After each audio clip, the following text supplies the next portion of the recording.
This is a research presentation made by me, Randahl Elijah, and this is my web design assessment.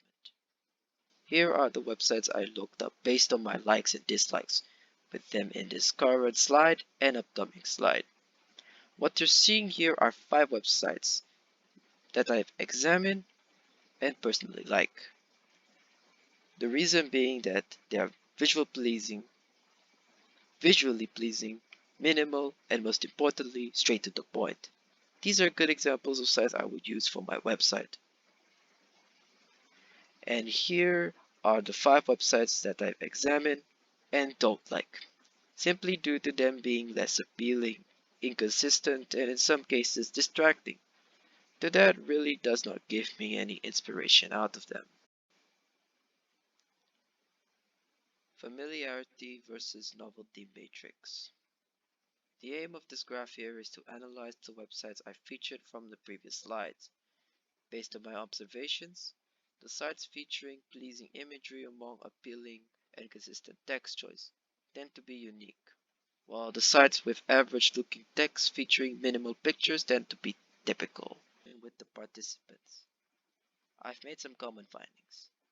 Some said their experiences have been a joyride and use coffee as a lifestyle choice or simply getting through the day.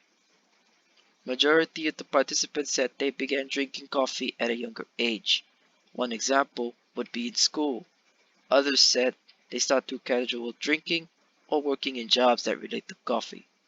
What's really striking about this finding is they all got introduced to one thing, the coffee machine, which explains how they began their lifestyle in the first place.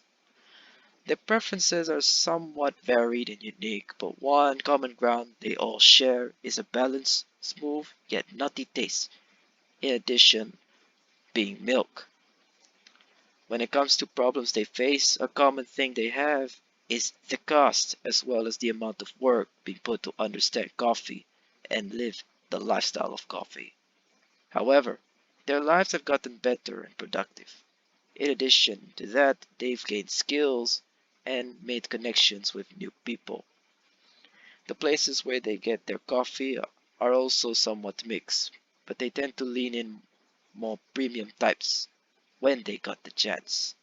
For the negatives of coffee, the participants state that they are aware of the negatives and side effects. However, the best way to not experience it terribly is by exploring the right kind of coffee that suits you, including that it should be done in good moderation.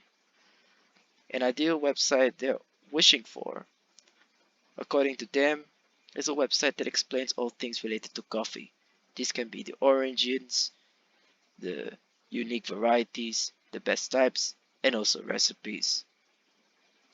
One advice for all beginners shared by the participants is finding the right cup of coffee that suits best to your taste, and it's recommended that you start your journey slow and steady. And for the last question, they recommend that it's best to begin with the not so bitter and acidic types. Along the way, only then you can explore the bizarre, unique, and premium ones at the end. Lastly, I created a persona, an individual that I believe might be the one looking for the ideal website. The name is Spielberg Hillenbarg. He is 20 years old and is currently a university student. His personalities are curious, challenging, and a decision maker. His life goals are to explore every niche he could find. This includes coffee, make new connections with people, and also gain an exquisite level of intelligence in desired topics. His frustrations are the inaccessibility due to high pricing, not having many people, such as friends who share the same hobby as him, and finally, not gaining any new skills or knowledge after a certain period of time. My side goal for my website is to educate and also help fulfill these frustrations, along with helping this individual completing these goals. And as always, thank you.